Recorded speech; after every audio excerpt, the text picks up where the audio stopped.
नमस्कार मित्रांनो. शिवा 15 जुलै प्रोमध्ये शिवाच्या पंटरला भाऊ म्हणतात चला आतमध्ये. शिवा रडायला लागते. भाऊ म्हणतात शिवा काय झालं?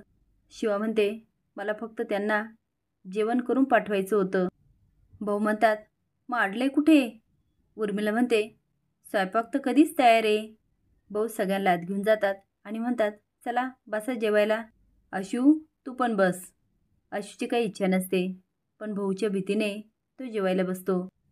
माझ्या म्हणतो शिवा ह्या बाजूला जेवायला बसणार, तिच्या बाजूला कुणाला बसायचं?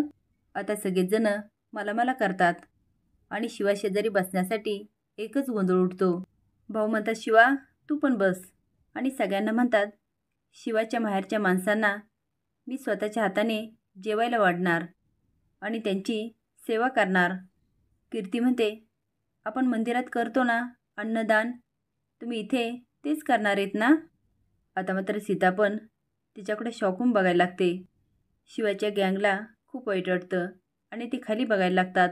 पण कीर्तीचं वागणं आशू आणि भाऊंला अजिबात आवडत नाही. आता ते दोघं पण रागाने तिच्याकडे बघायला लागतात.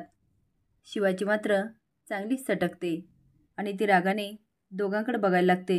सुहास म्हणतो किट्टू डार्लिंग शांत बस. ते बघ शिवा तुझ्याकडे किती रागाने बघते. मी तुला सांगितलं होतं ना ती गुंड आहे, काही पण करू शकते, पण तू पण ना आतीच करते. आता हे सगळे गेल्यावर आपलं काय होणार? मला तर भीतीच वाटते. कीर्ती म्हणते सुहास तुम्हाला भीती नको दाखवा. तो म्हणतो अगं भीती काय दाखवायची, ती शिवा बघ. आता मात्र कीर्ती जाम हादरते. भाऊ सगळ्यांना म्हणतात तुम्ही दुर्लक्ष करा आणि जेवायला बसा. भाऊ पुन्हा एकदा कीर्तीची बोलती बंद करतात आणि सगळ्यांना जेवायला बसवतात. असेच नवीन अपडेट जाण्यासाठी लाईक आणि सबस्क्राईब करा. धन्यवाद.